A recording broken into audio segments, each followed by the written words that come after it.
ও বন্ধু মুসলমান, আব্দুল্লাহ আনসারী রাদিয়াল্লাহু তাআলা আনহু দুইটা গাছ পায়া আলহামদুলিল্লাহ বলিয়া শুকরিয়া আদায় করছে। দয়ার নবী মায়ের নবীকে ডাক দেয়া বলে, নবীজি কিভাবে আমি আপনার ঋণগুলা শোধ করব, কিভাবে আমি আপনার ঋণগুলা শোধ করব? আব্দুল্লাহ আনসারী রাদিয়াল্লাহু তাআলা আনহু এই কথা বলে আর চোখের পানে গলা সারে, এই কথাগুলো বলে আর চোখের পানি গোলা সারে। আব্দুল্লাহ আনসারী রাদিয়াল্লাহু তাআলা আনহু দয়ার নবী মায়ের নবীকে ডাক দিয়া বলে, কিভাবে আপনার ঋণগুলা শোধ করব, কিভাবে আপনার এই সম্পদটা আমি শোধ করব? ওসমান রাদিয়াল্লাহু তাআলা আনহুকে ডাক দিয়ে বলে, ভাই আমি কিভাবে তোমার ঋণগুলা শোধ করব? ওসমান রাদিয়াল্লাহু তাআলা আনহু বলে, হে আব্দুল্লাহ আনসারী ভাই, এখন আমার ঋণ শোধ করতে হবে না। আমি যদি কিয়ামতের দিন যদি ঠেকে পড়ি, আমি যদি কিয়ামতের ময়দানে যদি আল্লাহ পাকের কাঠগড়ায় ধরা খেয়ে যাই, তখন আমাকে একটু সারায়া নিয়ে নিও। তাদের যদি এই ভয় হয়, আমি আপনার তো ভয়ের কোনো আসে না, আমাদের ভয় নাই। আমাদের ভিতরে ভয় আছে?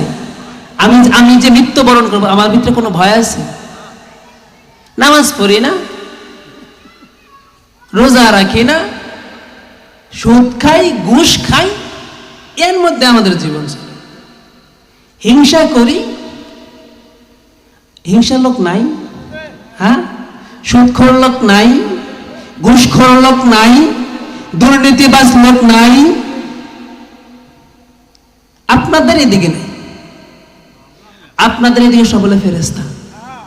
ফেরেস্তা না? আমার মা সব ফেরেস্তা, এই পুকলি গ্রামে সব ফেরেস্তা, সব তো সুদখোর, ঘুষখোর, জিনাখোর সব বলে সুদাম পাড়ার দিকে। আমাদের গ্রামে হ্যাঁ, আমার চাচা কয় যে সব ক্ষেতের বেশি বলে আমাকে গ্রামে দিছে। আল্লাহ পাক আমাদেরকে সুদখোর, ঘুষখোর এদের কাছ থেকে জানে আমাদেরকে বিরত রাখে। আমিন কইবেন না? আল্লাহ পাক জিনাখোর, খালি মনে করেন যে একটা মেয়ের সাথে শারীরিক সম্পর্ক, এটাই জিনা। চোখের জিনা, হাতের জিনা, পায়ের জিনা, অভাব নাই। আল্লাহ পাক আমাদের সকলকেই প্রত্যেকটা অঙ্গে পতঙ্গের জিনা থেকে আমাদেরকে হেফাজত করে, সকলে বলে আমিন। আমার ওই সাহাবীর বাড়িতে খোঁজ লাগাও, আমার ওই সাহাবীর কি হালত খবর নাও। আব্দুল্লাহ আনসারী রাদিয়াল্লাহু তাআলা আনহুর বাড়িতে খোঁজ লাগাও। আল্লাহর হাবিব হযরত মুহাম্মদ সাল্লাল্লাহু আলাইহি সাল্লাতু ওয়াস সালাম যখন এই কথা বললেন, আল্লাহর হাবিব হযরত মুহাম্মদ সাল্লাল্লাহু আলাইহি সাল্লাতু ওয়াস সালামকে সাহাবারা বলেন, চলেন আমরা একসাথে সবাই যে আব্দুল্লাহ আনসারীর বাড়িতে খোঁজ লাগাই। চলেন সবাই আমরা একসাথে খোঁজ লাগাই। দয়ার নবী, মায়ার নবী আবু বকর, উসমান, আলী, ওমর সহ সকলেই, আলী ওমর সহ সকলেই, সকলে মিলে আব্দুল্লাহ আনসারী রাদিয়াল্লাহু তাআলা আনহুর বাড়িতে হাজির। আবু বকর ডাক দেয়া কয়, আসসালাতু আসসালামু আলাইকা ইয়া আহলাল বাইত। বাড়িতে কেউ আসেনি, বাড়িতে কেউ আসেনি। আব্দুল্লাহ আনসারী রাদিয়াল্লাহু তাআলা আনহুর ঘরে থেকে কোনো আওয়াজ আসে না। আব্দুল্লাহ আনসারী রাদিয়াল্লাহু তাআলা আনহুর ঘরে থেকে কোনো শব্দ আসে না। ও বাজান, আবু বকর ডাক দেয়, উসমান ডাক দেয়, ওমর ডাক দেয়, আলী ডাক দেয়, কেউ ডাকে কোনো কথা বলে না। ও বাজান, কেউ কোন সভা কলেই ডাক দেওয়ার পরে আবু বকর, ওসমান, ওমর সকলেই বলে, হুজুর মনে হয় বাড়িতে নাই, চলেন চলিয়া যাই, চলেন চলিয়া যাই। আমার আপনার দয়ার নবী, মায়ের নবী ডাক দেয়া কয়, এ আব্দুল্লাহ আনসারী, বাড়িতে আসনি? যখন চলিয়া যাবে কোনো সারা শব্দ নাই, যখন এক পা দু পা করে সামনের দিকে অগ্রসর হয়েছে, পিছন থেকে ডাক দেয়া বলো, ওয়ালাইকুম আসসালাম, ওয়ালাইকুম আসসালাম। ও দয়ার নবী, মায়ের নবী, আপনি আমার বাড়িতে, আমি এমন একটা হালত ছিলাম গো নবীজি,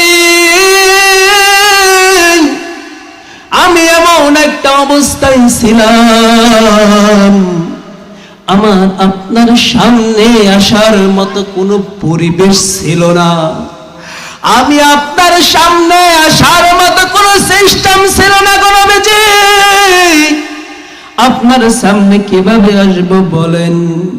দয়ার নবী, মায়ের নবী ডাক দেয়া কয়, আব্দুল্লাহ আনসারী, বলো তোমার কি হয়েছে বলো।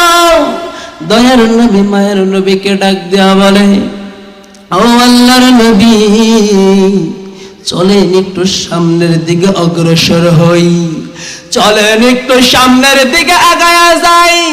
দয়ার নবী মায়ের নবী যখন একটু আগায়া গেছে, আব্দুল্লাহ আনসারী রাদিয়াল্লাহু তাআলা আনহু ডাক দিয়া বলে, ও নবীজি,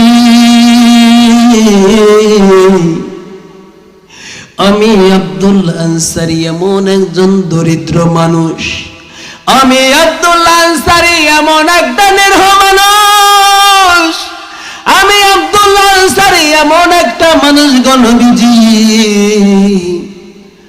আমার আর আমার বিবির দুইজনের মিলে একটা কাপড় পরে আমরা নামাজ আদায় করি, দুইজনে মিলে একটা কাপড় পরে আমরা নামাজ আদায় করি। আর আমরা মুসলমানের ঘরে এখন যে জামানা আসছে, আমার আপনার ঘরে কাপড় চোপড়ের অভাব নাই, শুকে যে বড় কাপড় চোপড়, আল্লাহ বড় কাপড় চোপড়, কিন্তু নামাজ পড়ার মতো কেউ নাই, যারা বলেন ঠিক কিনা? আমার আপনার হালত এমন হয়েছে, আমাদের কাপড় চোপড়ের কোনো অভাব নাই, কোনো কমতি নাই, কিন্তু আমরা নামাজ পড়তে পারি না, আমরা নামাজ পড়তে পারি না। কিন্তু তাদের ঈমান আর আমাদের ঈমান আকাশ পাতাল ডিফারেন্স। আমাদের ঈমান হচ্ছে, এ জামানার মানুষের ঈমান হচ্ছে, কচুর পাতা পানি যেমন রাখলে কচুর পাতার পানির মধ্যে, কচুর পাতার উপরে পানি যেমন করে রাখলে টলমল টলমল করে, আমাদের ঈমানও তেমনি টলমল করে, আমাদের ঈমানও তেমনি টলমল করে। আমরা নামাজ পড়তে পারি না, আমরা নামাজ পড়ার ধারে কাছেও যায় না, মসজিদ কইরা রাখছে বিশাল বড়, তো মুসল্লি একজনও নাই, লাভ আছে? কথা বলেন, কোনো লাভ নাই। মসজিদ করেছেন ঠিক আছে, কিন্তু নামাজ পড়তে তো আসতে হবে। মসজিদ থেকে বাড়ি বেশি দূরে না, মসজিদ থেকে বাড়ি বেশি দূরে না, কাছেই, কিন্তু তারপরেও আমরা নামাজ আদায় করতে পারি না। আব্দুল্লাহ আনসারী রাদিয়াল্লাহু তাআলা আনহু ডাক দিয়া বলে, ও দয়ার নবী মায়ের নবী গো, আমার আর আমার বিবির মাত্র একটা কাপড়। দয়ার নবী মায়ের নবী ডাক দেয়া কয়, আব্দুল্লাহ আনসারী, তাহলে কিভাবে তোমরা নামাজ পড়ো বলো? আব্দুল্লাহ আনসারী রাদিয়াল্লাহু তাআলা আনহু ডাক দেয়া বলে, ও নবীজি,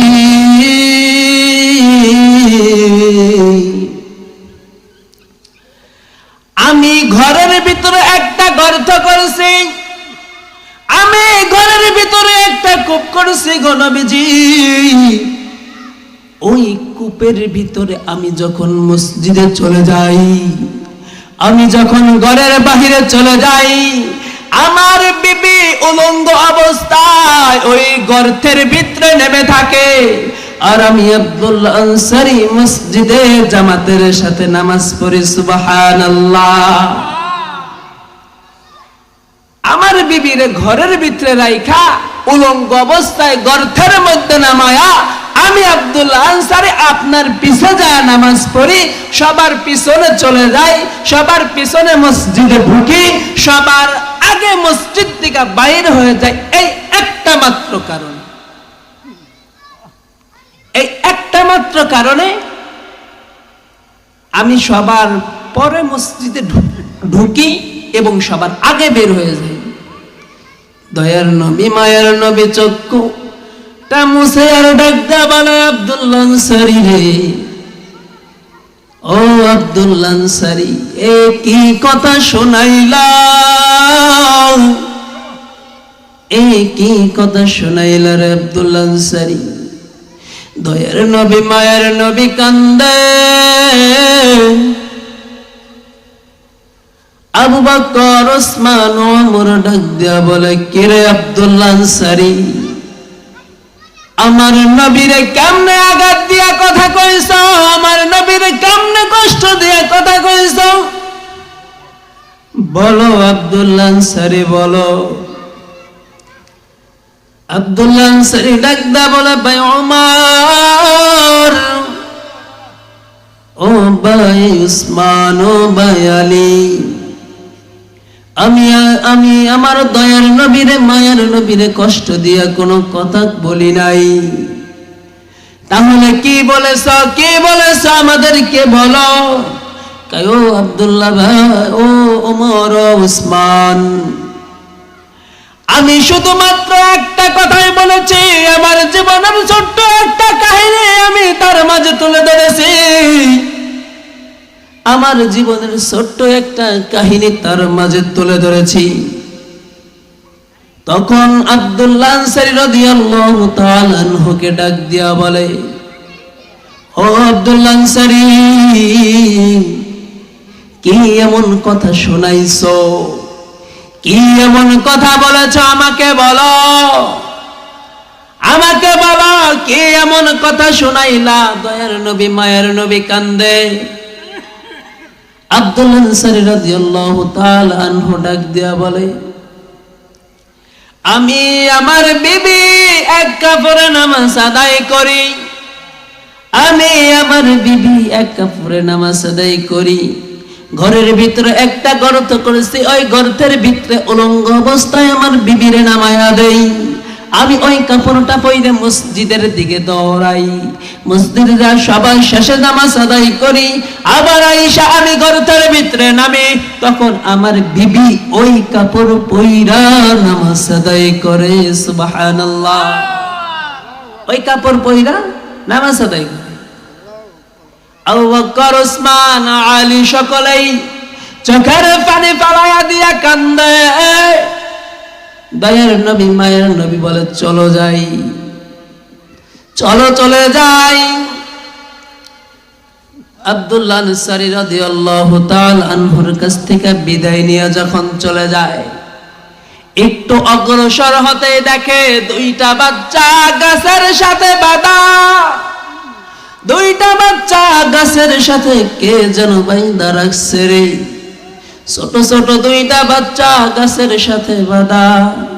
ডাক দিয়ে বলে, ও বাবুরা, তোমাদের কি অপরাধ বলো, তোমাদের কি অপরাধ বলো। আব্দুল্লাহ আনসারী রাদিয়াল্লাহু তাআলা আনহুর উঠানের মধ্যে কে তোমাদেরকে বেঁধে রাখিছে বলো।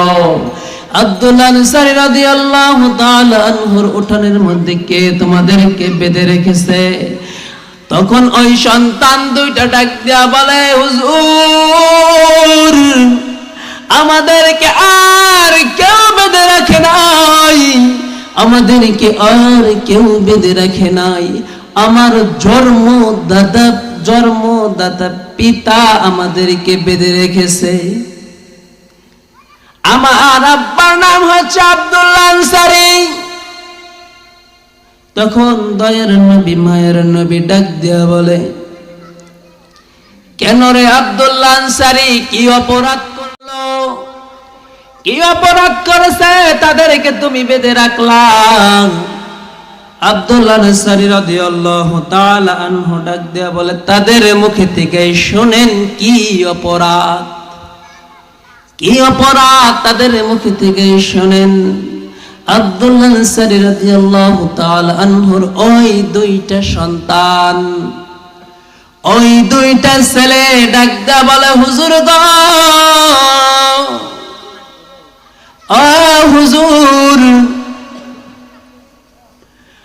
আমাদেরকে এই কারণে বেঁধে রাখিছে, আমাদেরকে এই কারণে এই জায়গায় বন্দি করে রেখেছে। আমাদের বাড়ির উপরে একটা গাছ আইসা খেজুর গোলা আমাদের বাড়িতে পড়ে, আর ওই খেজুর গোলা আমি টোকায়া টোকায়া আমরা দুই ভাই খিদের যন্ত্রণায় খাই। ও হুজুর গো, আমাদের বাবা এই কথা বলে, কেন ওই গাছের সাথে, কেন ওই গাছের খেজুর গোলা খাইছো? কেন ওই গাছের খেজুর গোলা খাইলা? তোমাদেরকে কে অনুমতি দিছে? তুমি কি তাদের কাছ থেকে কোনো অনুমতি আনছো? আব্দুল্লাহ আনসারী রাদিয়াল্লাহু তাআলা আনহুর সন্তান দুইটা বলে, আমার বাবা আমাকে এই কথা বলে আর বেঁধে ফেলে। আব্দুল্লাহ আনসারী রাদিয়াল্লাহু তাআলা আনহুর ওই দুইটা সন্তান এই কথা বলে। আব্দুল্লাহ আনসারী রাদিয়াল্লাহু তাআলা আনহুর ওই দুইটা সন্তান দয়ার নবী মায়ের নবীকে ডাক দিয়া বলে, হুজুর গো, আমার বাবা আমাকে এই কথা বলেছে, অন্যের মাল আত্মসাৎ কইরা খাইলে, অন্যের মাল না বইলা খাইলে জাহান্নামের আগুন জ্বলতে হবে গো নবীজি। এই কারণে আমার বাবা এই জায়গায় বান্ধা রাখছে আমাদেরকে। ও নবীজি, আমাদেরকে এই কারণে এই জায়গায় আমার বাবা এই জায়গায় বান্ধা রাখছে। কিন্তু আমার বাবা এই কথা বলে যে জাহান্নামের আগুনে জ্বলতে হবে গো, এই কারণে আমাদেরকে বান্ধা রাখছে। যখন গাছের মালিক এই জায়গায় আসবে, তখন গাছের মালিকের কাছে বইলা তারপরে আমাদেরকে এই জায়গায় থেকে ছুটায়া নিবে, তারপর এই জায়গায় থেকে আমাদেরকে ছুটায়া নিবে। শুধুমাত্র টোকায়া খাওয়ার কারণে যদি তাদের সন্তানদেরকে এইভাবে বান্ধা রাখতে পারে, আর আমরা তো কোনো কথাই নাই। টোকায়া খাওয়া তো দুরস্থা, টোকায়া খাওয়া তো দূরের কথা, আমরা অন্যের মাল আইনা নয় খাওয়ার পরেও আমরা দিতে চাই না। অন্যের মাল গুলা আইনা করজ আনছি, কি আনছি? ধার আনছি, ধার। ধার আনার পরেও যখন বলে এই টাকাটা দিবা না, যদি একটু গরিব মানুষ হয়, যদি একটু গরিব মানুষ হয়, যদি বইলে ফেলায় আমি টাকা দিব না, পারলে কি করিস করিস যা, একথা বলার লোক আমাদের সমাজে নাই। আপনাদের এই দিকে না থাকতে পারে, আমাদের সুনাম পাড়ায় আছে। আমাদের আপনাদের দিকে না, সুনাম পাড়ায় আছে অনেক। অন্যের মাল আত্মসাৎকারী।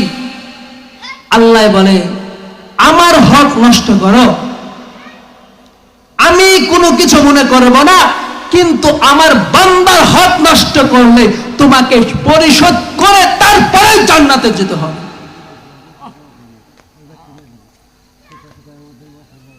তারপরে জান্নাতে যেতে হবে।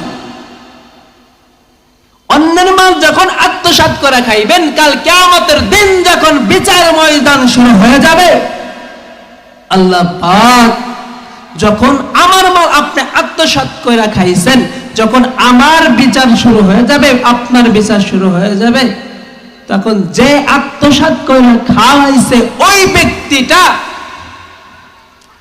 ব্যক্তিটা আসবে। আসার পরে ওই ব্যক্তিটা বলবে, আমাকে তুমি মাফ করে দাও, আমাকে তুমি কি করে দাও, মাফ করে দাও।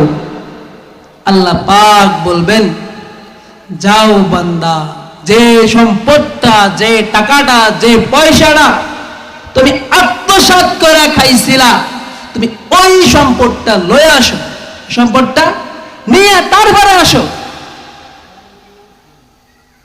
তারপরে আসো। তখন ফেরেশতাদেরকে ডাক দিয়ে বলবে, ধরো ওই ব্যক্তি সম্পদটা তুমি নাও, নিয়ে তুমি জাহান্নামের মাঝখানে ফেলে দাও, তুমি জাহান্নামের মাঝখানে ফেলে দাও। তখন আমার মাল আত্মসাৎ করে খাইছেন আপনি, আপনাকে তখন যা বলবে, যাও ওই মালটা তুমি এখন খুঁজা বাইর করে নিয়ে আসো, এখন খুঁজা বাইর করে নিয়ে আসো। যখন আল্লাহর বান্দা ওই মালটা যখন আনতে যাবে, জাহান্নামের মাঝখানে লাফ মেরে পড়ে যাবে। জাহান্নামের পুরাটা জাহান্নাম খুঁজতে খুঁজতে মালটা তত সময় নিচের দিকে চলে যাবে, মালটা তখন নিচের দিকে চলে যাবে। ওই মালটা খুঁজতে খুঁজতে জাহান্নামের তলদেশে চলে যাবে। ওই মালটা যখন উঠায়া নিয়া চলে আসবে, যখন জাহান্নাম থেকে বাহির হবে, আবার পা পিছলায়া মালটা জাহান্নামের মাঝখানে আবার পড়ে যাবে। আবার যখন আবার তলদেশে থেকে আবার উঠায়া আনবে, আবার যখন পড়ে যাবে আবার উঠায়া আনবে। এমনি করতে করতে কয়েকশো বার জাহান্নামের মাঝখানে ওই মালটা চলে যাবে। ওই মালটা কয়েকশো বার জাহান্নামের মাঝখানে কি করবে, চলে যাবে। তাহলে যারা মাল আত্মসাৎ করে খায় তাদের কি উপায়টা হবে, কি উপায়টা হবে বোঝান? আল্লাহ পাক আমাদেরকে সকলকেই অন্যের মাল আত্মসাৎ খাওয়া থেকে বিরত রাখুন, সকলে বলে আমিন। আব্দুল্লাহ আনসারী রাদিয়াল্লাহু তাআলা আনহুর ওই দুইটা সন্তান ডাক দিয়া বলতেছে, আমি এই গাছের সাথে আমাদেরকে বাইদা রাখছে। তখন দয়ার নবী মায়ের নবী ডাক দিয়া বলে, হে ওসমান, হে আবু বকর, আলী, একটু শোনো শোনো শোনো, একটু শোনো। কে আসো আমাকে এই দুইটা গাছ উপহার দিবা? কে আসো এই দুইটা গাছ আমাকে উপহার দিবা? আব্দুল্লাহ আনসারী রাদিয়াল্লাহু তাআলা আনহুর বাড়ির সাথে কে এই দুইটা গাছ আমাকে কিনে দিবা বলো? ওসমান রাদিয়াল্লাহু তাআলা আনহু ডাকদা বলে, লাব্বাইক ইয়া রাসূলুল্লাহ, লাব্বাইক ইয়া রাসূলুল্লাহ, আমি উসমান আছি। সুবহানাল্লাহ, আমি উসমান তৈরি আছি, আমি উসমান তৈরি আছি। উসমান রাদিয়াল্লাহু তাআলা আনহু চলে যাবে। ওই গাছের গাছওয়ালা বাড়িটা খুঁজতে খুঁজতে, যে গাছ তাকে খুঁজতে খুঁজতে তার বাড়িতে চলে যেয়ে দেখে এটা হচ্ছে এক ইহুদির বাড়ি। ডাক দিয়ে বলে, ভাই বাড়িতে আসনি? ডাক দিয়ে বলে, ভাই বাড়িতে আসনি বলো। ইহুদি কোনো সারা শব্দ করে না, কোনো শব্দ হয় না, কোনো শব্দ নাই, ইহুদির কোনো শব্দ নাই। তখন উসমান রাদিয়াল্লাহু তাআলা আনহু ডাকতে ডাকতে হঠাৎ করে একবার বের হয়ে বলে, বলো কি হয়েছে, বলো কি হয়েছে, সমস্যা কি বলো? আব্দুল্লাহ আনসারী রাদিয়াল্লাহু তাআলা আনহু ডাকতে বলে, আব্দুল্লাহ আনসারীর বাড়ির সাইডে কি তোমার দুইটা গাছ আছে? বলে, হ্যাঁ আছে। ডাকতে বলে, হ্যাঁ আছে। বলে, কোন জায়গায়? আব্দুল্লাহ আনসারীর বাড়ির পাশে। আব্দুল্লাহ আনসারীর বাড়ির পাশে উসমান ডাকদা বলে, ভাই ওই গাছটা কি তুমি বিক্রি করবানি? বলো। বলে, কেন ওই দুইটা গাছ আমি বিক্রি করব? বলো, কেন ওই দুইটা গাছ আমি বিক্রি করব? আমার তো কোনো দরকার নাই, আমার তো কোনো ইচ্ছা নাই এখন ওই দুইটা গাছ বিক্রি করার। আব্দুল্লাহ আনসারী রাদিয়াল্লাহু তাআলা আনহুর বাড়ির ওই দুইটা গাছ তো আমার বিক্রি করার মতো কোনো ইচ্ছা নাই। বলতে বলতে বলতে কয়েকবার বলতে বলতে বলে, হ্যাঁ বিক্রি করতে পারি, কিন্তু এক শর্তে। তখন ওই ইহুদিটা ডাক দিয়া বলে, বিক্রি করতে পারে কিন্তু এক শর্তে। বলে, কি শর্ত বলো? আব্দুল্লাহ আনসারী রাদিয়াল্লাহু তাআলা আনহুর বাড়ির যে ওই দুইটা গাছ আমি যে কোনো মূল্যে কিনে নিতে চাই, আমি যে কোনো মূল্যে ওই দুইটা গাছ কিনে নিতে চাই। বলো কি শর্ত তোমার? তখন ডাক দেয়া বলে, ওই দুইটা গাছ দিতে পারি, কিন্তু আমার তোমার বাগানের 100টা খেজুর গাছ দিতে হবে। তোমার বাগানের 100টা খেজুর গাছ আমাকে দিতে হবে।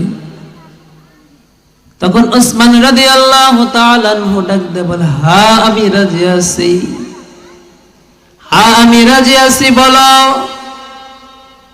কিসের জন্য দিতে হবে বলো? আমি 100টা গাছই আমি তোমাকে দিয়ে দিব। ডাক দিয়ে বলতেছে, ঠিক আছে তাহলে কাগজপাতি রেডি করো, কাগজপাতি রেডি করো। তখন ডাক দিয়ে বলে, ইহুদি ডাক দিয়ে বলে, এ উসমান, ওই দুই গাছের মধ্যে কি পাইছো বলো? তোমার 100টা গাছ দিয়া তুমি খালি মনে করেন যে একটা মেয়ের সাথে শারীরিক সম্পর্ক, এটাই জিনা। চোখের জিনা, হাতের জিনা, পায়ের জিনা, অভাব নাই। আল্লাহ পাক আমাদের সকলকেই প্রত্যেকটা